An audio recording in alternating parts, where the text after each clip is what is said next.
Hello students, आज हम बात करेंगे फेरेंजियल एपरेटस की। बच्चों, यह आपके एम्ब्रियोलॉजी सेक्शन से पूछे जाने वाले सबसे इम्पॉर्टेंट क्वेश्चंस में से एक है। फेरेंजियल एपरेटस से जो क्वेश्चन आते हैं वो जनरली क्वेश्चन आते हैं बच्चों फेरेंजियल आर्च पे, ठीक है। और फेरेंजियल आर्च में भी ज़्यादातर क्वेश्चन आपको मिलेगा फर्स्ट फेरेंजियल आर्च या फिर सेकेंड फेरेंजियल आर्च पे। दूसरा जो इसमें क्वेश्चन आता है बच्चों वो आता है इसकी अप्लाइड पे, that is congenital anomaly which is known as branchial cyst, ठीक है। वो क्या है बच्चों? ब्रेंकियल सिस्ट या ब्रेंकियल फिस्टुला। इसके अलावा कभी कभार क्वेश्चन आता है write short note on the derivatives of pharyngeal clefts and pouches, ठीक है। क्लेफ्ट एंड पाउचेस मिक्स इसलिए आते हैं क्योंकि अभी हम देखेंगे कि ये क्लेफ्ट एंड पाउचेस मिला के बहुत छोटा सा पार्ट है। फेरेंजियल आर्च अपने आप में थोड़ा सा एक लेंदी टॉपिक है जिसपे फर्स्ट एंड सेकंड आर्च में सबसे ज्यादा क्वेश्चन आते हैं, और कभी कभार आपके पास क्वेश्चन आता है ब्रेंकियल सिस्ट पे। तो हम सबसे पहले देखते हैं कि फेरेंजियल एपरेटस क्या होता है और एग्जाम में हमें इसे कैसे लिखना है। तो बच्चों, फेरेंजियल एपरेटस क्या चीज है? क्या है कि एक आर्च नाम की चीज होती है। अब ये आर्चेस जो होते हैं ना, ये अपीयर होते हैं in the 4th and 5th week of your developing embryo. ये जो आर्चेस होते हैं ये एक्सटर्नली बाहर से नजर आने लग जाते हैं। आपको पता है कि अगर आप फिश को देखेंगे ना, फिश जो होती है उसमें आपके पास नेक एब्सेंट होती है। तो इसके अंदर क्या है? इसके अंदर नेक एब्सेंट है। लेकिन अगर हम हमारी बात करें, ह्यूमंस की बात करें, तो हमारे नेक होती है। तो बच्चों, ये जो नेक है ये कहाँ डेवलप हुई? तो हमने जब फोल्डिंग ऑफ एम्ब्रियो पढ़ा था तो क्रेनियल मोस्ट एंड कौन बना रहा है? Fore brain. ब्रेन के वसाइकल जो सबसे आगे आ गए फोल्डिंग के बाद। उसके बाद मैंने बताया आपको कि जब आप ब्रेन के नीचे देखेंगे तो आपको यहाँ पे एक सरफेस डिप्रेशन नजर आता है, ये कहलाता है स्टोमोडियम। और स्टोमोडियम के नीचे ये क्या है बच्चों? Pericardial bulging. तो ये जो डेवलपिंग ब्रेन का एरिया है और हार्ट का एरिया है, यानी ये जो ब्रेन और हार्ट का एरिया है, इसके बीच में हमारी नेक डेवलप होती है। यानी बच्चों, ये जो हम फेरेंजियल एपरेटस पढ़ रहे हैं ये बेसिकली ह्यूमन बींग्स में क्या बनाने वाला है? ये बनाने वाला है बच्चों हमारा नेक रीजन। क्लियर? तो नेक रीजन में भी कौन सा एरिया? स्टर्नोक्लीडोमास्टोइड मसल के आगे वाला एरिया। आगे वाला एरिया में मतलब क्या आया कि हमारा मैंडिबल हो गया, हमारे मैक्सिला हो गए, हमारी लैरिंजियल कार्टिलेज हो गई, थायराइड ग्लैंड हो गई। तो ये जो हायोइड बोन है, ये जो हमारे स्टर्नोक्लीडोमास्टोइड के आगे का जो रीजन है, ये जो नेक का पोर्शन है, ये कौन बना रहा है बच्चों? Pharyngeal arch. मैं आगे का इसलिए बोल रहा हूं बच्चों क्योंकि पीछे क्या है? Vertebral column. और वर्टिब्रल कॉलम कौन बनाता है? सोमाइट्स। क्लियर? तो फेरेंजियल एपरेटस क्या करने वाला है? फेरेंजियल एपरेटस हमारी ओरल कैविटी और हार्ट के बीच में क्या बना देगा बच्चों? नेक। तो यहां पे आप ये देखिए इस डायग्राम में कि इनिशियली इस स्टोमोडियम के नीचे की तरफ यहां पे ये कुछ बल्जिंग नजर आने लगी। ये जो बल्जिंग्स हैं, ये बल्जिंग्स कहलाती हैं बच्चों फेरेंजियल आर्च। आर्च का मतलब क्या हुआ? It is A U shape structure और हॉर्स शू शेप स्ट्रक्चर। और ये हॉर्स शू शेप स्ट्रक्चर इस तरह से आपके गर्दन में चिपका हुआ है। तो इसके ये जो पोस्टीरियर एंड है ये फ्री है, मार्जिन्स दोनों, और इसका जो राइट हाफ है और लेफ्ट हाफ है, दोनों हाफ मिड लाइन में चिपके हुए हैं। तो ऐसे हमारे पास आर्चेज इस गर्दन वाले एरिया में मुंह से लेके हार्ट के बीच में डेवलप हो जाते हैं। ये डेवलप होना कब शुरू होते हैं? ये डेवलप होना शुरू होते हैं 4th वीक के अंदर, ठीक है। अब जो फेरेंजियल एपरेटस बना, उस एपरेटस में कितनी चीजें होती हैं बच्चों? उसमें हम 4 चीजें पढ़ेंगे। एक पढ़ेंगे हम आर्च, एक पढ़ेंगे हम क्लेफ्ट, एक पढ़ेंगे पाउच और एक पढ़ेंगे मेम्ब्रेन, ठीक है। अब यहां पे बच्चों कई बार एक क्वेश्चन आता है कि 4th week of developing embryo में क्या क्या चेंजेस होते हैं। तो यहां पे मैंने एक 4 चेंजेस की लिस्ट बनाई है। ये हमेशा आप याद रखें बिकॉज कई बार आपसे क्वेश्चन पूछे जाते हैं। तो बच्चों 4th वीक यानी हम बात कर रहे हैं around 24th day of development की। इस दौरान एक तो आपका न्यूरुलेशन का प्रोसेस ऑलमोस्ट कंप्लीट हो जाता है, यानी न्यूरल ट्यूब ऑलमोस्ट बन जाती है। आपके सोमाइट्स डिफरेंशिएट हो चुके होते हैं। आपका जो फेरेंजियल आर्चेज हैं या जो हम बात कर रहे हैं अपरेटस की, वो डेवलप होना स्टार्ट हो चुका होता है और अपर लिम्ब की जो बड़ है वो बननी शुरू हो जाती है। तो ये जो बच्चों 4 चीजें हैं, ये 4 चीजें कौन से वीक में हो रही हैं? चौथे वीक में हो रही है। तो 4th वीक में 4 चेंजेस होते हैं। वो 4 चेंजेस क्या हैं? एक तो न्यूरुलेशन का होना यानी न्यूरल ट्यूब का बनना, दूसरा सोमाइट्स का डिफरेंशिएशन होना, तीसरा फेरेंजियल आर्चेज अपीयरेंस स्टार्ट हो जाना और चौथा अपर लिम्ब बड का अपीयर होना। ठीक है, तो फेरेंजियल अपरेटस में सबसे पहले आपने अपरेटस के बारे में बात की। अब हम देखते हैं कि ये जो हम 3 चीजें देख रहे हैं, आर्च, दूसरी चीज हम देख रहे हैं पाउच और तीसरा क्लेफ्ट, इन तीनों में डिफरेंस क्या है? बच्चों देखो, ये जो आर्च होते हैं दे आर थिकन्ड मीजोडर्मल बार, ठीक है, which is present in the floor of और primitive pharynx and its lateral wall. मतलब क्या है कि देखो, जब हेड फोल्डिंग हुई तो हमने देखा कि ये आगे योक सैक का जो पोर्शन हेड में फंस गया, ये क्या कहलाया बच्चों? फोरगट। इस फोरगट में एंटीरियरली ये आपका डेवलपिंग ब्रेन वसाइकल होता है। ये क्या होता है? Developing brain vesicle. और बच्चों ये जो इस फोरगट का सबसे आगे वाला हिस्सा है, ये क्या बनाने वाला है? हमारा फेरिंग्स। ठीक है, क्योंकि यहाँ पे आपका स्टोमोडियम है, तो स्टोमोडियम किस में खुल रहा है बच्चों? यहाँ पे फेरिंग्स के अंदर। तो ये जो फेरिंग्स होता है ना, ये एक ट्यूब की फॉर्म में है। इस ट्यूब के ऊपर आपने क्या लगा दिया? एक यू शेप स्ट्रक्चर लगा दिया। तो ये ट्यूब के ऊपर आपने जब यू शेप स्ट्रक्चर को फिट किया तो बच्चों फ्लोर यानी ventral surface of the tube और साइड ऑफ द ट्यूब, तो ये जो प्रिमिटिव फेरिंग्स है जो कि फोरगट का सबसे आगे वाला हिस्सा है, उसके चारों ओर यू शेप स्ट्रक्चर में या हॉर्सशू शेप स्ट्रक्चर में कुछ मीजोडर्मल थिकनिंग आके चिपक जाएंगी, जिनको हम क्या बोलेंगे? आर्चेज। क्लियर? उसको क्या बोलेंगे हम? आर्चेज। तो आर्च वर्ड जहां भी आ जाए, जहां आप फेरेंजियल आर्च वर्ड सुन रहे हो बच्चों, हम बात करेंगे purely and purely the mesodermal bars की। ये जो मीजोडर्मल बार्स होती हैं, ये बाहर की तरफ से बच्चों कवर रहती हैं एक्टोडर्मल ग्रूव से। किससे? एक्टोडर्मल ग्रूव्स से। और ये बार अंदर की तरफ कवर रहती हैं किससे बच्चों?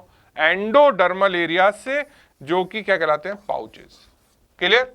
तो अगर आपके पास 3 वर्ड है, मैं पूछ रहा हूं फेरेंजियल आर्च क्या होता है, तो सिर्फ एक लाइन में answer, pharyngeal arch is a mesodermal bar present in the floor and lateral wall of pharynx. अगर आपसे पूछा जाए क्लेफ्ट क्या होता है, तो क्लेफ्ट इज ए एरिया और it is a depression which is lined by the ectoderm present between the adjacent arches. अगर आपसे पूछा जाए पाउचेज क्या होते हैं, तो pouches are again the depression, but they are not outside, they are on the inner side, यानी ये फेरिंग्स के अंदर की तरफ वाले डिप्रेशन है। और ये किससे लाइन है बच्चों? एंडोडर्मल एरिया से। क्लियर? तो अब सबसे पहले हमें लिखना है फेरेंजियल आर्च पे। ठीक है, तो फेरेंजियल आर्च की पोजीशन क्या है मैंने बता दी। फेरेंजियल आर्च की पोजीशन है floor and lateral wall of pharynx. ठीक है, और बच्चों जब मैंने आर्च की बात की तो मैं कौन सी लेयर की बात कर रहा हूं? मीजोडर्म। किसकी बात कर रहा हूं मैं? मीजोडर्म। तो जब आपने फेरेंजियल आर्च पढ़ना शुरू किया तो उसकी पोजीशन लिख दी। पोजीशन लिखने के बाद बच्चों सबसे इंपॉर्टेंट चीज, आर्च मतलब मीजोडर्म, तो it is having a core of mesenchymal tissue and mesoderm. Arch के ऊपर 2 लाइनें, बाहर की तरफ और अंदर की तरफ। जो बाहर वाली लाइन है वो एक्टोडर्म की है, अंदर वाली लाइन है जो एंडोडर्म की है।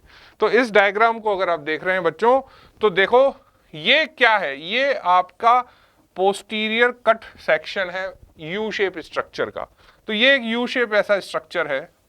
ठीक है, इस यू शेप स्ट्रक्चर के 2 पोस्टीरियर एंड हैं।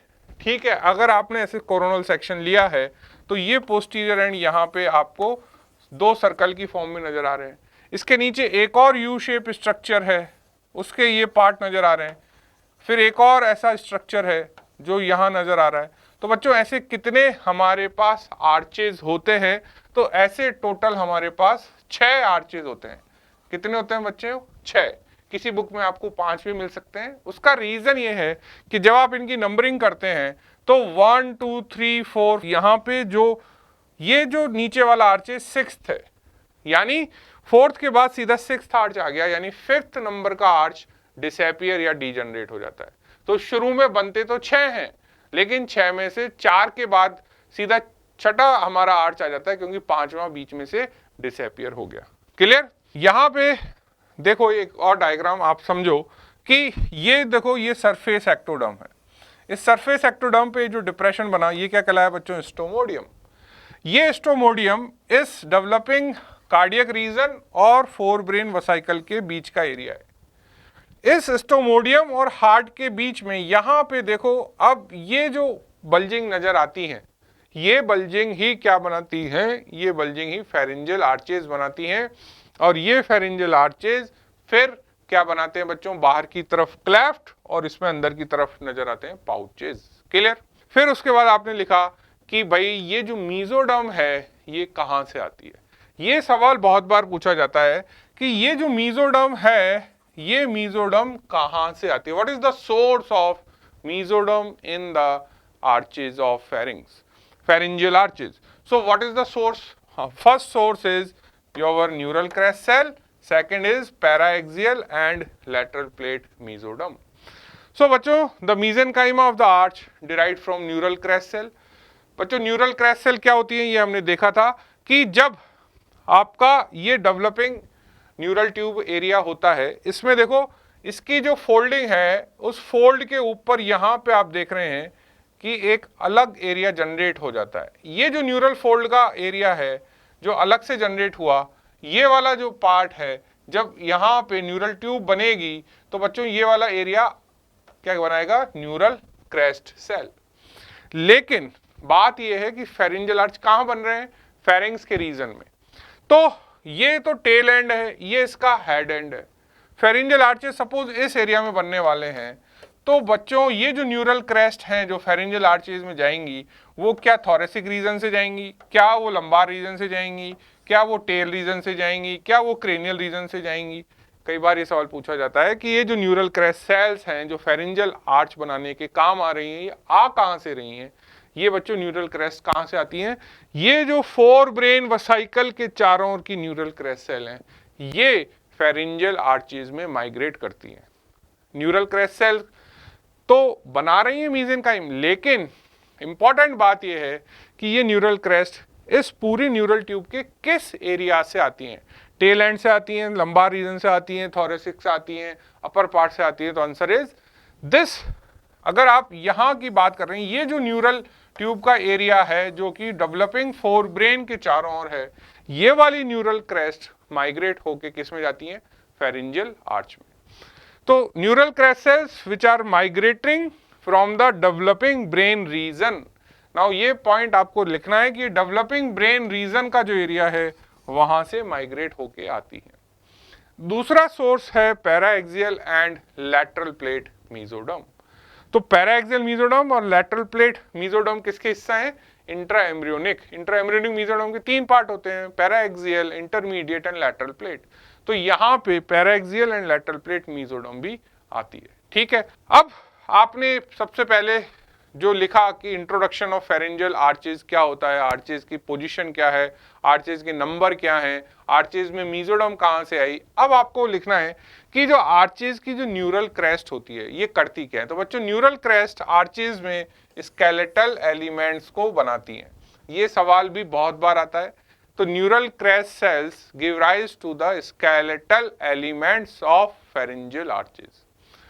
उसके बाद देखो हर आर्च के अंदर ये 4 चीजें होती हैं। आपको सबसे पहले ये चीज समझनी है कि जो भी आपका फेरेंजियल आर्च है उसमें आपको 4 नाम याद रखने। हर आर्च के अंदर एक कार्टिलेज है, एक मसल है, एक नर्व है और एक आर्टरी है। जैसे कि ये आपका एक आर्च है, क्लियर? ये आर्च का हम पोस्टीरियर पार्ट देख रहे हैं, कट सेक्शन जो राउंड एरिया है। ठीक है, इस आर्च के अंदर कितनी चीजें हैं बच्चों? 4 चीजें हैं। एक कार्टिलेज, सपोज ये कंपोनेंट कार्टिलेज कंपोनेंट है। देन आपके पास एक कंपोनेंट है मसल, एक कंपोनेंट है नर्व और एक कंपोनेंट है आर्टरी। तो एक आपके पास आर्टीरियल कंपोनेंट है, ठीक है, आपके पास मस्कुलर एरिया है और इस मस्कुलर एरिया में सप्लाई करने के लिए ये नर्व आ रही है।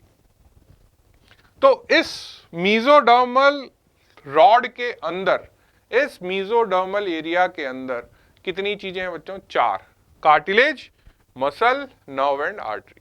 तो कार्टिलेज कौन बना रहा है? कार्टिलेज आ रहा है बच्चों skeletal element from neural crest cell, while the mesoderm will form the muscular component। इसके अलावा बच्चों क्या होता है कि जो आर्टरीज हैं वो कहां से आ रही हैं? तो आर्टरीज यानी ये जो आर्टरी है ये कैसे आई कि इस डेवलपिंग मीजोडर्म के अंदर एंजियोब्लास्ट सेल होती है। एंजियो मतलब something which is related to vessel. तो एंजियोब्लास्ट सेल जो होती हैं, ये एंजियोब्लास्ट सेल क्या बनाती है बच्चों? ब्लड वेसल्स बनाती है, ठीक है।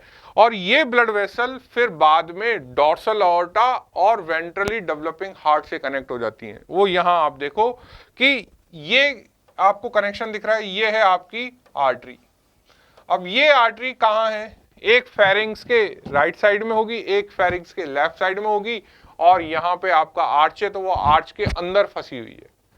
पीछे की तरफ ये डॉर्सल ऑर्टा डेवलप होता है, तो इसका पोस्टीरियर एंड तो डॉर्सल ऑर्टा से चिपक गया, एंटीरियर एंड यहां पे इस डेवलपिंग हार्ट के ट्रंकस आर्टीरियोसस से चिपक गया। तो ये जो ट्रंकस आर्टीरियोसस है, इस ट्रंकस आर्टीरियोसस में से क्या जाती नजर आ रही है आपको? ये फेरिंजियल आर्टरीज, ठीक है। तो फेरिंजियल आर्टरी पीछे किससे चिपकी हुई है? डॉर्सल ऑर्टा से। आगे किससे चिपकी हुई है? ट्रंकस आर्टीरियोसस, ठीक है। और ये बीच में से किससे पास हो रही है? आपके आर्च में से। तो ये आर्च जो होता है, उस आर्च की खुद की जो मीजोडर्म है वहां पे एंजियोब्लास्ट सेल्स जनरेट होती हैं, वो यहाँ ब्लड वेसल्स बना देती हैं जो पीछे और आगे फिर अपने कनेक्शन एस्टेब्लिश कर लेती है। तो आपने लिखा कि भाई आर्च में हमारा स्केलेटल एलिमेंट है, आर्च के अंदर हमारा मस्कुलर कंपोनेंट है, आर्च में हमारा आर्टीरियल कंपोनेंट है और आर्च में हमारा नर्व कंपोनेंट है। और बच्चों ये जो नर्व है, ये कौन सी नर्व होती है? आर्च में क्रेनियल नर्व्स होती हैं। और ये क्रेनियल नर्व्स कहां से आती हैं? ये आती है हाइंड ब्रेन वसाइकल। कहां से आती है? Hind brain vesicle. क्लियर? यहां पे आप ये देखो, ये आपका नर्व वाला एरिया दिखा रहा है। देखो ये आपका फोर ब्रेन वसाइकल है, ये आपका मिडल पोर्शन है, और ये हाइंड ब्रेन वसाइकल है। उसके बाद ये स्पाइनल कॉर्ड डेवलप होगा। इस हाइंड ब्रेन वसाइकल से ये नर्व्स हैं जो आगे की तरफ इन डेवलपिंग आर्चेज के अंदर एंटर हो रही हैं। क्लियर? तो ये आपके क्या है? Developing arches. और इनमें जो ये क्रेनियल नर्व्स हैं, ये कौन कौन सी हैं, इस पे भी सवाल आते हैं। तो बच्चों यहां पे आपको नाम याद रखने हैं, कौन कौन सी क्रेनियल नर्व्स हैं? Chorda tympani, then fifth nerve, then seventh nerve, ninth nerve and 10th nerve. तो ये जो नर्व्स होती हैं, ये किसी ना किसी फेरिंजियल आर्च कंपोनेंट को सप्लाई करती हैं, ठीक है। कौन कौन सी क्रेनियल नर्व्स है? Chorda tympani nerve is a branch of facial nerve, then you will have trigeminal, then you will have facial, then you will have glossopharyngeal and vagus, ठीक है। तो ये जो चीजें हैं, ये एक बेसिक फ्रेमवर्क है कि अगर आप आर्च के ऊपर शॉर्ट नोट लिख रहे हैं तो बच्चों मैं फिर से बता रहा हूं आपको कि आपको पहले आर्च की पोजीशन लिखनी है, उसके बाद ये लिखना है कि arch is a made up of the rods और you can say core of the mesoderm lined by ectoderm externally and endoderm internally. उसके बाद आपको लिखना है कि ये 6 होते हैं जिसमें से 5 ही रह जाते हैं क्योंकि 5th आर्च रूडिमेंट्री होता है। फिर आपको लिखना है कि जो मीजेनकाइम है वो neural crest cells, lateral plate and paraxial mesoderm से आती है। उसके बाद आपको ये बताना है कि हर आर्च में 4 कंपोनेंट हैं, उसके अंदर जो स्केलेटल एलिमेंट है वो न्यूरल क्रेस्ट सेल से आता है, उसकी जो मीजोडर्म है वो मसल कंपोनेंट बनाती हैं, उसके जो अंदर एंजियोब्लास्ट सेल्स होती हैं वो आपको ब्लड वेसल बना के देती हैं, जो ब्लड वेसल पोस्टीरियरली डॉर्सल आर्टा से और एंटीरियरली ट्रंकस आर्टीरियोसस के साथ चिपक जाता है। उसके बाद इसमें चौथा कंपोनेंट होता है बच्चों क्रेनियल नर्व्स का, जो कि आपके हाइंड ब्रेन वसाइकल से आते हैं। ठीक, अब आपके पास शॉर्ट नोट है, write short note on first arch. तो बच्चों सबसे पहले आपने बेसिक चीज याद रखनी है। उसके बाद फर्स्ट आर्च के अंदर देखो क्या है कि चूंकि हमने पढ़ा 4 चीजें कि एक स्केलेटल एलिमेंट है, एक मसल है, आर्टरी, नर्व है, तो चारों के बारे में आपको लिखना है। तो बच्चों होता क्या है फर्स्ट आर्च के बारे में कि फर्स्ट आर्च सबसे पहले 2 पार्ट में डिवाइड हो जाता है, maxillary process and mandibular process. First arch कितने पार्ट में डिवाइड हो गया? 2 पार्ट में, मैंडिबुलर एंड योर मैक्सिलरी। तो यहां पे आप देखिए कि ये जो फर्स्ट आर्च है, इस फर्स्ट आर्च के 2 डिवीजन हो जाने वाले हैं। ये जो फर्स्ट आर्च है बाद में ऐसे 2 पार्ट में डिवाइड हो जाएगा, ऊपर वाला कहलाएगा मैक्सिलरी, नीचे वाला क्या कहलाएगा? मैंडिबुलर। ठीक है, और अब आगे क्या होने वाला है कि ये जो मैक्सिलरी प्रोसेस है, ये मैक्सिलरी प्रोसेस आपका upper lip, maxilla, zygomatic bone, part of temporal bone बनाता है। ठीक है, तो मैक्सिलरी प्रोसेस की जो मीजनकाइमा है ये कौन कौन सी बोन बनाती है बच्चों, इस पे क्वेश्चन आता है। तो ये बनाती है मैक्सिला, ये बनाती है zygomatic bone, palatine bone and part of temporal bone. उसके बाद आ गए हम मैंडिबुलर प्रोसेस पे। मैंडिबुलर प्रोसेस में एक नेम्ड कार्टिलेज है जिसका नाम है मैकल्स कार्टिलेज। क्लियर? इसका नाम क्या है? मैकल्स कार्टिलेज। ये जो मैकल्स कार्टिलेज होती है ये कौन से आर्च में मिलती है? क्वेश्चन बहुत पूछा गया। तो बच्चों कौन से आर्च में मिलेगी? First arch. और फर्स्ट आर्च को हम मैंडिबुलर आर्च भी बोलते हैं। फर्स्ट आर्च का दूसरा नाम क्या है? Mandibular arch. अब मैकल्स कार्टिलेज से क्या क्या बनता है? तो बच्चों ये क्वेश्चन बहुत बहुत इंपॉर्टेंट। तो बच्चों आपका बनता है इससे मैलियस एंड इनकस, ये 2 ईयर ऑसिकल। उसके बाद बनता है स्पाइन ऑफ स्फिनॉइड। उसके बाद ये जो मैकल्स कार्टिलेज है इसकी जो पेरिकॉन्ड्रियम है वो 2 लिगामेंट बनाती है, anterior ligament of sphenoid and sphenomandibular ligament. और इसके अलावा ये जो मैकल्स कार्टिलेज है इसके चारों मीजोडर्मल कंडेंसेशन हो जाता है, और वो कंडेंसेशन क्या बनाता है बच्चों? मैंडिबल। क्लियर? तो ये जो एरिया है इससे हमें क्या पता चला, अगर कोई आपको पूछे कि फर्स्ट आर्च से कौन कौन सी बोन बनती है, तो फर्स्ट आर्च का मतलब हुआ कि मैक्सिलरी प्रोसेस और मैंडिबुलर प्रोसेस दोनों से मिला के कौन कौन सी बोन बनी। तो बच्चों मैक्सिलरी प्रोसेस से कौन कौन सी बोन बनी? मैक्सिला। उसके बाद बनी zygomatic, palatine and part of temporal bone. और मैंडिबुलर आर्च से कौन कौन सी बनी? तो incus, malleus and mandible, plus 2 ligament, anterior ligament of malleus and sphenomandibular ligament. उसके बाद फर्स्ट आर्च से कौन कौन सी मसल बनेंगी, वो तो हो गई बात स्केलेटल एलिमेंट की। अब दूसरा एलिमेंट है मस्कुलर एलिमेंट। तो बच्चों फर्स्ट आर्च से कौन कौन सी मसल बनती है इसको याद रखने का तरीका है MAT, मैट। क्लियर? M से आपके पास है muscles of mastication. Muscles of mastication 4 होती है, masseter, temporalis, medial and lateral pterygoid. Plus अगला M for mylohyoid, then A for your anterior belly of digastric, and T for your tensor veli pallati and tensor tympani. Clear? तो ये क्या हुई बच्चों? Muscles which are derivative of first pharyngeal arch. First pharyngeal arch की nerve कौन सी होती है? तो बच्चों maxillary nerve is a sensory nerve which supply the area of maxillary process, and mandibular nerve is a mixed nerve, that means it is sensory as well as motor to the your derivatives of mandibular process. Plus यहाँ पे एक और additional nerve मिलती है जिसका नाम है chorda tympanic nerve which is a pre trematic nerve of first arch. बच्चों यहाँ पे नर्व के बारे में मैं थोड़ी सी एक डिटेल दूंगा आपको कि देखो आपकी ट्राइजेमिनल नर्व होती है।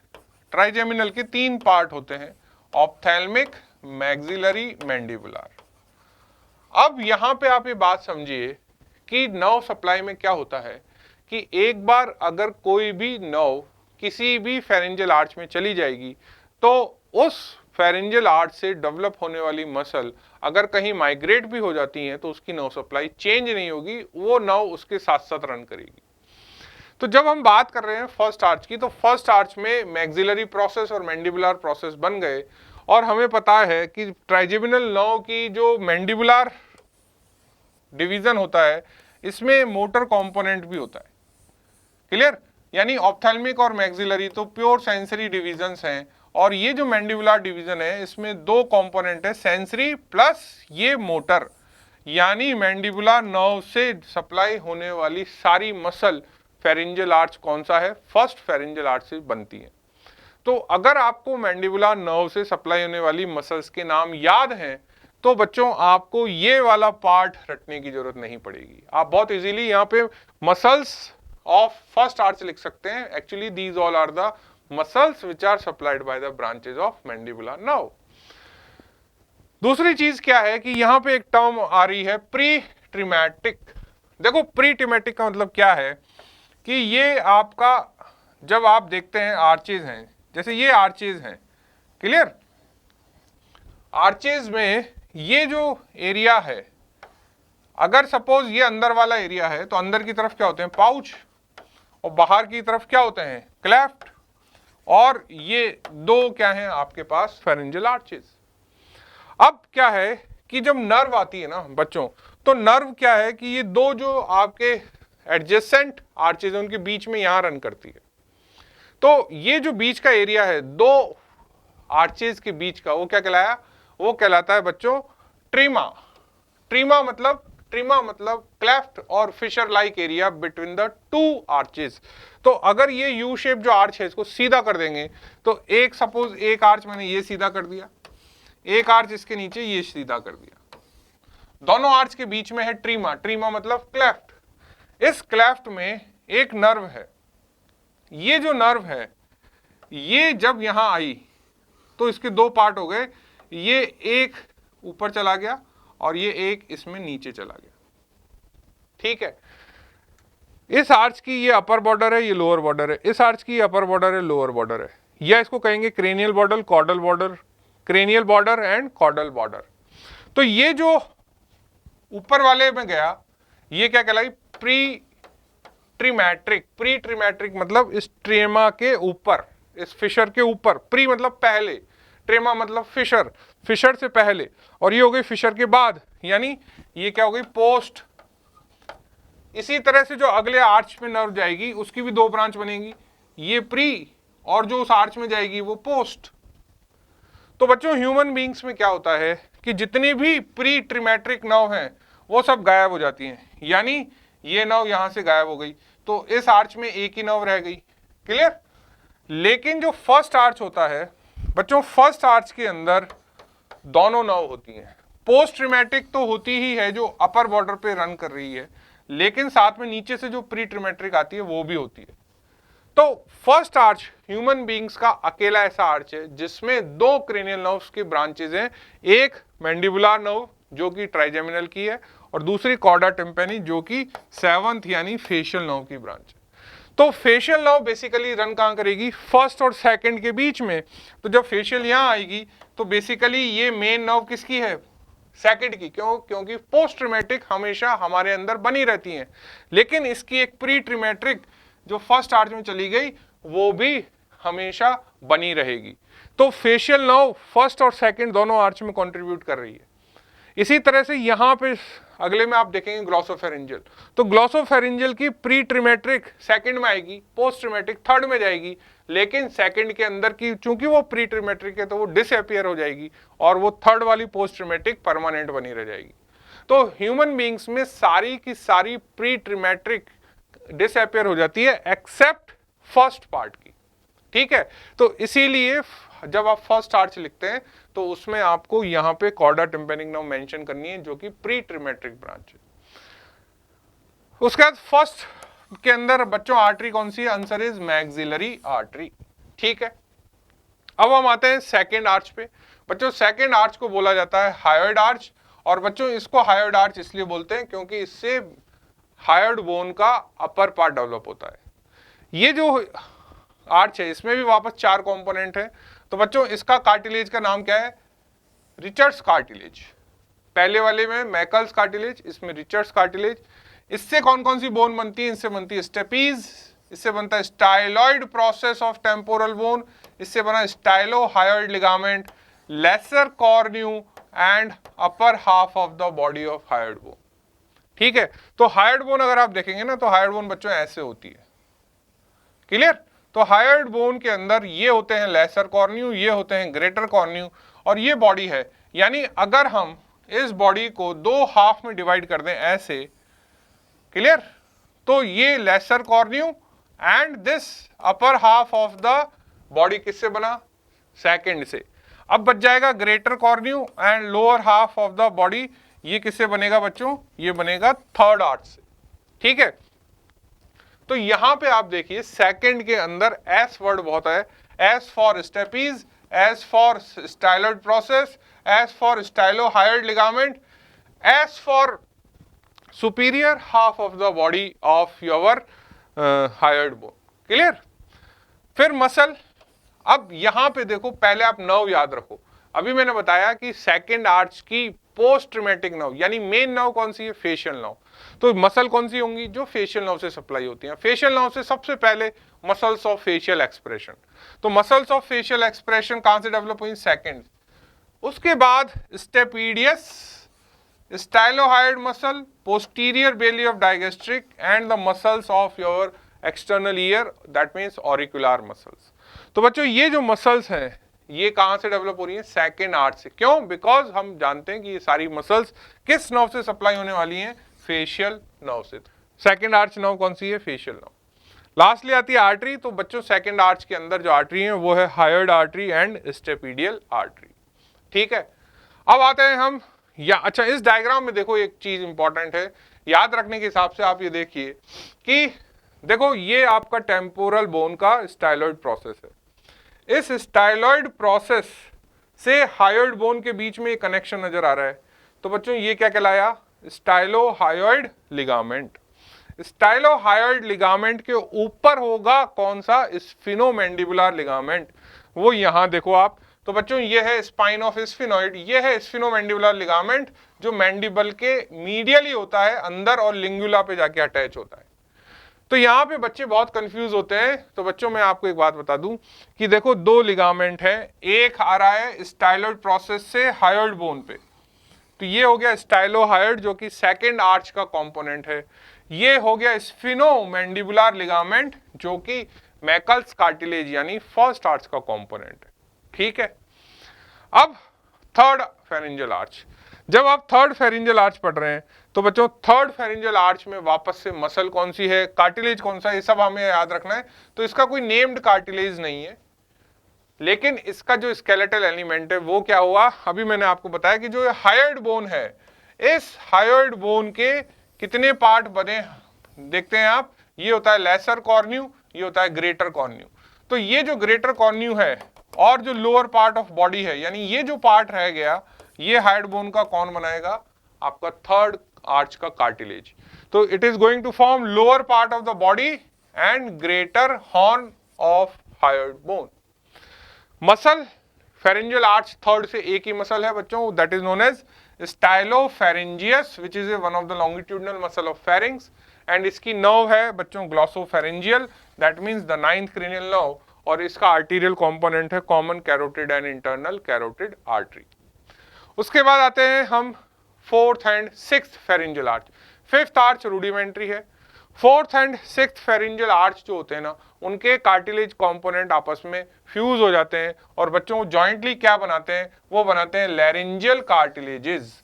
अब लैरिंजियल कार्टिलेजेस में क्या क्या आएगा, लैरिंजियल कार्टिलेज में आएगा thyroid, cricoid, corniculate, cuneiform and arytenoid. कौन सा रह गया, एपिग्लॉटिस। सो यही सवाल है, except epiglottis, this is the question, except epiglottis the fourth and sixth pharyngeal arches going to form your cartilages। कौन से cartilages हैं बच्चों, लैरिंग्स के, आपका thyroid, cricoid, corniculate, cuneiform and arytenoid, except epiglottis. उसके बाद मसल्स आ जाएंगी। अब बच्चों यहाँ पे मसल्स जो है ना वो कौन कौन सी हैं, तो फोर्थ आर्च से जो मसल है वो है cricothyroid, then you will have muscle of the pharynx, basically constrictors, and it is the muscles of the soft palate. अब सॉफ्ट पैलेट में एक और मसल है टेंसर वेलाई पैलेटी। तो टेंसर वेलाई पैलेटी हम पहले ही पढ़ चुके हैं, कहाँ हम पढ़ चुके हैं उसको, फर्स्ट आर्च में, बिकॉज टेंसर वेलाई पैलेटी किससे सप्लाई होती है, ये मैंडिबुलर नर्व से। तो यहाँ पे ये फिर से सवाल बन गया कि tensor veli palati is arising from, answer is first arch. Remaining muscle of soft palate arises from, answer is fourth arch. अब जो सिक्स्थ आर्च है, सिक्स्थ आर्च से all the intrinsic muscles of the larynx except cricothyroid. क्यों? Because cricothyroid कहां गई? Fourth arch में। ठीक है, ऐसा क्यों है? बिकॉज दोनों आर्चेस की नर्व अलग अलग है। बच्चों देखो, फोर्थ आर्च की नर्व कौन सी है? सुपीरियर लैरिंजियल, और जो सिक्स्थ आर्च की नर्व है वो है रिकरेंट लैरिंजियल। है ये दोनों ब्रांच वेगस की, लेकिन वेगस की सुपीरियर लैरिंजियल किसको सप्लाई करती है? मसल्स ऑफ फोर्थ आर्च को, और वेगस की रिकरेंट किसको सप्लाई करती है? मसल्स ऑफ सिक्स्थ आर्च को। और ये नॉलेज आपके पास होनी चाहिए कि जो हमारी क्रिकोथायरॉइड है, it is not supplied by recurrent laryngeal nerve, तो इसलिए it is not arises from sixth arch muscular component. तो क्रिकोथायरॉइड किससे सप्लाई होती है? Cricothyroid is a branch supplied by branch of superior laryngeal. तो ये किस कैटेगरी में आ गई? It is coming here, that is muscles arises from fourth arch muscle component। Clear? अब इनकी आर्टरीज क्या है? तो बच्चों जो फोर्थ आर्च आर्टरी है उसका नाम है right subclavian on the right side and arch of aorta on the left side. और जो सिक्स्थ आर्च आर्टरीज है उसमें राइट साइड में है राइट पल्मोनरी और लेफ्ट साइड में है left pulmonary and ductus arteriosus. Clear? ये डायग्राम आपको एग्जाम में बनाना ही बनाना है। जब हम आर्च की बात कर रहे हैं तो हमने क्या बनाना है बच्चों? अंदर की तरफ ये एंडोडर्म, बाहर की तरफ एक्टोडर्म, और बीच में यहाँ पे आपको भर देना है क्या बच्चों? मीजोडर्म। आर्चेज का जब भी सवाल आए बच्चों तो आपको पाउचेज और क्लेफ्ट के बारे में नहीं लिखना होता है, अननेसेसरी आपका टाइम वेस्ट होता है। क्योंकि फेरिंजियल आर्च क्या है? It is a mesodermal core जिसमें चार चीजें हैं, एक कार्टिलेज है, एक आर्टरी है, एक मसल कॉम्पोनेंट है और एक नर्व कॉम्पोनेंट है। ठीक है, ये आप यहां देख रहे हैं चारों कंपोनेंट। तो यहां पे ये नर्व कंपोनेंट है, ये मसल कंपोनेंट है, ये कार्टिलेज कंपोनेंट है और ये आर्टीरियल कंपोनेंट है। ठीक है, अब नेक्स्ट पार्ट आता है पाउचेज। तो पाउचेज क्या है? तो बच्चों ये जो अंदर की तरफ ये जो इन्वेजिनेशन है इनको बोला endodermal lining which are known as pouches. अब ये जो पाउचेज हैं ये कितने होते हैं बच्चों? ये 5 होते हैं और इनके डेरिवेटिव्स भी आपसे एग्जाम पूछे जाते हैं। तो बच्चों जो फर्स्ट पाउच होता है, first pouch is the pouch जो कि ट्यूबोटिम्पैनिक रिसेस बनाता है। क्या बनाता है ये? ट्यूबोटिम्पैनिक रिसेस। अब ये जो ट्यूबोटिम्पैनिक रिसेस होती है, ये ट्यूबोटिम्पैनिक रिसेस क्या क्या बनाती है? ये ट्यूबोटिम्पैनिक रिसेस बनाती है बच्चों मिडिल ईयर कैविटी, ये बनाती है मैस्टॉइड एंट्रम, ये बनाती है यूस्टेशियन ट्यूब। ठीक है, क्या क्या बनाया इस ट्यूबोटिम्पैनिक ने? Middle ear cavity, mastoid antrum and Eustachian tube. Second pouch क्या है? Second pouch is going to form your palatine tonsil. But again बच्चों सवाल ये है कि जो पाउच है ना इसकी लाइनिंग क्या है? बच्चों पाउच की लाइनिंग है एंडोडर्म, तो यानी आपका पूरा टॉन्सिल नहीं बनेगा। इससे सेकंड पाउच की जो एंडोडर्म है उससे क्या बनी? सिर्फ आपकी लाइनिंग ऑफ पैलेटाइन टॉन्सिल। यानी पैलेटाइन टॉन्सिल का जो मेन टिश्यू है, जो लिम्फॉइड टिश्यू है, वो एंडोडर्मल ओरिजिन नहीं है। वो कहां से आएगा? वो मीजोडर्म से आएगा। क्लियर? तो ये चीज आपको याद रखनी है। तो the lymphoid follicles of the palatine tonsil are mesodermal in origin. Clear? अब एक और चीज यहां पे है कि जब आप ग्रॉसली पैलेटाइन टॉन्सिल को देखते हैं तो बच्चों उसमें क्लेफ्ट नजर आता है। तो पूछा जाता है what is this intratonsillar cleft? So intratonsillar cleft represent non obliterated part of second pouch. तो सेकंड पाउच के कुछ पोर्शंस ऐसे हैं जो ऑब्लिटरेट नहीं हो पाते और बच्चों को कैसे नजर आते हैं? इंट्राटॉन्सिलर क्लेफ्ट की फॉर्म में। उसके बाद आते हैं हम थर्ड पाउच पे। तो बच्चों थर्ड पाउच बनाता है inferior parathyroid and thymus. Fourth pouch बनाता है सुपीरियर पैराथायराइड ग्लैंड। क्लियर? देखो इन दोनों में क्या डिफरेंस है कि जब आप आपकी नेक में थायराइड ग्लैंड देखते हैं तो थायराइड ग्लैंड के पीछे हमें 2 ग्लैंड्स नजर आती हैं ऑन मिडलाइन बोथ साइड। ये 2 हैं सुपीरियर पैराथायराइड और ये 2 हैं इंफीरियर पैराथायराइड। और जब आप चेस्ट वॉल में जाएंगे तो बच्चों एंटीरियर मीडियास्टिनम में यहां पीछे की तरफ क्या नजर आती है? थाइमस। क्लियर? अब इंफीरियर पैराथायराइड और थाइमस का दोनों का कॉमन ओरिजिन है कहां से? थर्ड पाउच से। और ये कहां से आई है? फोर्थ पाउच से। तो यहां आप क्या देख रहे हैं कि जो थर्ड पाउच के डेरिवेटिव है वो तो नीचे हो गए और फोर्थ पाउच के ऊपर हो गए। ऐसा क्यों हुआ? ऐसा इसलिए हुआ बच्चों कि जब डिसेंड ऑफ हार्ट होता है, यानी जब हार्ट अपनी जगह आने लगता है, नीचे की तरफ जाता है, तो साथ में बहुत सारी चीजें हैं जो शिफ्ट हो जाती है नीचे की तरफ। तो ये दोनों चीजें यानी थाइमस और ये इन्फीरियर पैराथायराइड डेवलप तो यहां हुए थे, लेकिन ये नीचे शिफ्ट हो गए, और जब ये नीचे शिफ्ट हो गए तो ये जो चीज जो नीचे थी वो ऊपर आ गई, और जो ऊपर वाली चीज थी वो नीचे चली गई। तो ये सवाल कई बार पूछा जाता है कि why superior parathyroid is arising from the fourth and inferior from the third, मतलब थर्ड वाली ऊपर क्यों नहीं है, फोर्थ वाली ऊपर क्यों है। उसका आंसर यह है कि थर्ड वाली बनी तो ऊपर ही थी, लेकिन वो नीचे की तरफ शिफ्ट हो गई, डिसेंड हो गई, इसलिए इंफीरियर पैराथायराइड और थाइमस जब नीचे आए, थाइमस नीचे आई तो इंफीरियर पैराथायराइड को नीचे ले आई। तो इसीलिए ये जो है ना, ये क्या कहलाती है, पैराथायराइड, भी ब्रैकेट में लिखा होता है 4, और यहाँ पे लिखा होता है पैराथायराइड, ब्रैकेट में लिखा होता है 3, यानी ये है पैराथायराइड थर्ड पाउच की, ये है पैराथायराइड फोर्थ पाउच की।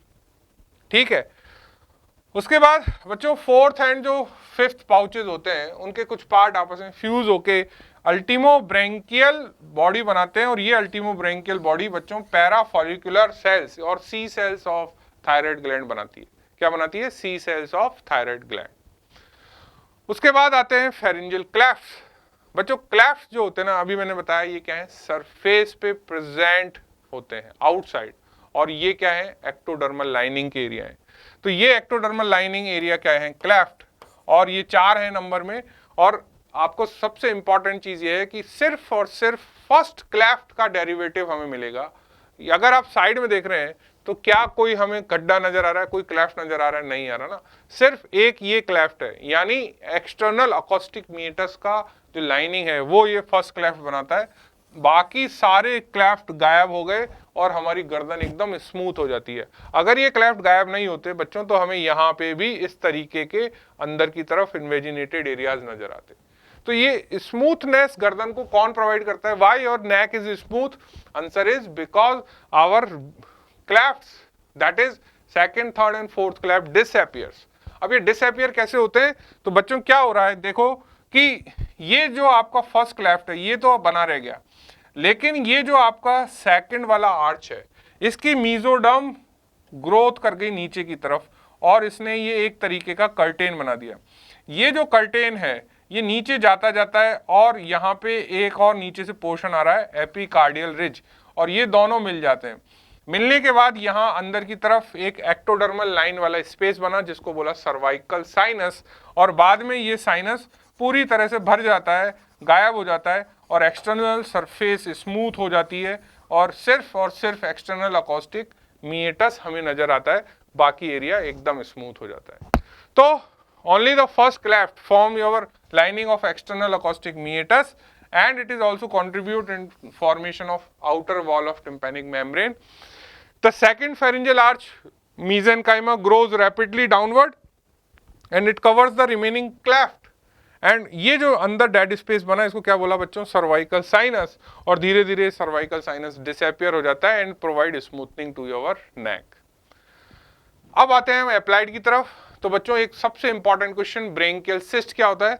तो अगर जो ये सर्वाइकल साइनस है, यहाँ पे ये जो सर्वाइकल साइनस है अगर बच्चों ये नहीं भरा और ये साइनस खुला रह गया, ये साइनस में अगर रेमिनेंट्स हो गए, इस साइनस में गैप बना रह गया, तो बच्चों वो क्या बनाएगा, आपका ब्रेंकियल सिस्ट। और अगर वो ब्रेंकियल सिस्ट या सर्वाइकल सिस्ट बाहर खुल गया या अंदर की तरफ कहीं खुल गया तो बन जाएगा फिस्टुला। तो the cervical sinus is usually obliterate, हमने देखा जनरली बंद हो जाता है, but if the second arch does not grow properly, क्योंकि सर्वाइकल साइनस बनने के लिए कौन से आर्च की ग्रोथ ढंग से होनी चाहिए, सेकंड की। अभी मैंने यहां बताया कि ये सेकंड वाला है जो नीचे की तरफ ग्रो कर रहा है। तो अगर there is a abnormality into the growth of second arch, then what will happen, you may have the remnants of the cervical sinus, और वो remnants क्या कहलाएंगे बच्चों, ब्रेंकियल सिस्ट और सर्वाइकल सिस्ट। अब ये जो सिस्ट होती है, ये सिस्ट जो यहां बनी, अब इस सिस्ट के साथ या तो बाहर सरफेस पे कनेक्शन बन सकता है, या इस सिस्ट के साथ अंदर की तरफ फेरिंजियल वॉल की तरफ एक कनेक्शन बन सकता है। अगर ये बाहर का कनेक्शन हुआ तो ये कहलाया एक्सटर्नल ब्रेंकियल फिस्चुला, और अगर अंदर की तरफ हुआ तो ये हो गया इंटरनल ब्रेंकियल फिस्चुला। अब बच्चों सवाल ये है कि internal branchial fistula pharyngeal wall में कहां खुलता है? This is a very common question. Answer is it opens into the tonsillar area. ये जो पैलेटाइन टॉन्सिल है, इस पैलेटाइन टॉन्सिल का जो टॉन्सिलर साइनस है, ये जो टॉन्सिलर फोसा है, इसमें जाके ये साइनस खुल जाता है, that is your internal branchial fistula. तो ये सवाल एमसीक्यूज में बहुत बार आता है, what is the site of opening of internal branchial fistula? Answer is in the lateral wall of pharynx, where in the tonsillar fossa. Clear? अगर हम external branchial fistula की बात कर रहे हैं तो बच्चों एक्सटर्नल ब्रेंकियल फिस्चुला जो होते हैं वो हमेशा स्टर्नोक्लीडोमेस्टोइड के आगे कहीं भी खुल सकते हैं। कहां खुलते हैं? स्टर्नोक्लीडोमेस्टोइड के आगे, कभी भी इसके पीछे नहीं खुलेंगे। दूसरी चीज, what is the most common site of branchial cyst? तो answer is near the angle of mandible, यानी ये जो सबसे ऊपर वाला जो साइट है ये ब्रेंकियल सिस्ट का बहुत कॉमन साइट है, और यही ब्रेंकियल फिस्चुला का भी बहुत कॉमन साइट है। ठीक है, उसके बाद कुछ सिंड्रोम्स हैं जो कि कहलाते हैं first arch syndrome. First arch syndrome मतलब कि जो फर्स्ट आर्च है उसके अंदर अगर न्यूरल क्रेस्ट सेल माइग्रेट नहीं हुई तो क्या प्रॉब्लम हो सकती है? देखो मैंने बताया कि न्यूरल क्रेस्ट जो होती हैं ये बहुत इंपॉर्टेंट स्ट्रक्चर है। अगर ये न्यूरल क्रेस्ट फर्स्ट आर्च के अंदर माइग्रेट नहीं हुई तो बच्चों 3 सिंड्रोम आप पढ़ोगे। एक है ट्रिएचर कॉलिन सिंड्रोम, दूसरा है पियर रॉबिन सिंड्रोम, और तीसरा होता है बच्चों डी जॉर्ज सिंड्रोम। क्लियर? अब तीनों सिंड्रोम्स के कुछ इंपॉर्टेंट कैरेक्टरिस्टिक हैं जो आपको याद होनी चाहिए। बच्चों जब भी हम ट्रिएचर कॉलिन सिंड्रोम की बात करते हैं हम बात करते हैं abnormality basically in the development of mandible and face, तो it is known as mandibulofacial dysostosis। Now इस mandibulofacial dysostosis में क्या होता है कि एक तो आपका मलार हाइपोफिलेजिया, मलार मतलब जाइगोमेटिक बोन नहीं बनती, दूसरा आपका मैंडिबल ढंग से नहीं बनता, और डाउन स्लांटिंग पाल्पेब्रल फिशर, यानी जो पाल्पेब्रल फिशर है ना, ये हमारी पाल्पेब्रल फिशर ये नीचे की तरफ फेस कर रही होती है, और हमारे जो एक्सटर्नल ईयर है ये भी प्रॉपर डेवलप नहीं होते। लेकिन जो पियर रॉबिन सिंड्रोम होता है इसके अंदर क्लेफ्ट पैलेट होगा, इसके अंदर भी स्मॉल मैंडिबल होगा, और इसमें ग्लॉसोप्टोसिस यानी पोस्टीरियरली फॉल टंग होती है। तीसरा एब्नॉर्मलिटी डीजॉर्ज सिंड्रोम। बच्चों डीजॉर्ज सिंड्रोम के अंदर प्रॉब्लम क्या है कि इस डीजॉर्ज सिंड्रोम के अंदर जो 22 क्रोमोसोम होता है उस 22 क्रोमोसोम की जो लॉन्ग आर्म है, लॉन्ग आर्म का मतलब क्यू आर्म है, उसके अंदर एब्नॉर्मलिटी होती है। तो इन्फेंट जो होते हैं ना इस वाले के अंदर उसमें थाइमस और पैराथायराइड डेवलप नहीं होती, यानी इसमें थर्ड पाउच के डेरिवेटिव्स भी प्रॉपर नहीं बनते हैं। अब बच्चों थाइमस नहीं बनेगा तो क्या होगा? उसकी इम्यूनिटी वीक होगी, इम्यूनो डेफिशिएंसी की वजह से बार बार इन्फेक्शन होता है। पैराथायराइड डेवलप नहीं होता तो कैल्शियम की कमी रहती है, उसमें हाइपोकैल्शियमिया होगा। साथ में उसका फिश लाइक माउथ होता है। फिश लाइक माउथ मतलब कि ये जो फिल्ट्रम है बहुत छोटा होता है, शॉर्ट फिल्ट्रम होता है, लो सेट एंड मालफॉर्म्ड ईयर होते हैं, स्मॉल लोअर जॉ होता है, और जो दोनों आईज हैं इन दोनों के बीच में दूरी होती है, ये आगे ना होके काफी साइड में डेवलप हो जाती है, that is known as hypertelorism. Hypertelorism means the distance between the two eye increases. So ये क्या है बच्चों? डीजॉर्ज सिंड्रोम है जिसमें कि बेसिकली 22 क्रोमोसोम के लॉन्ग आर्म में डिफेक्ट होता है।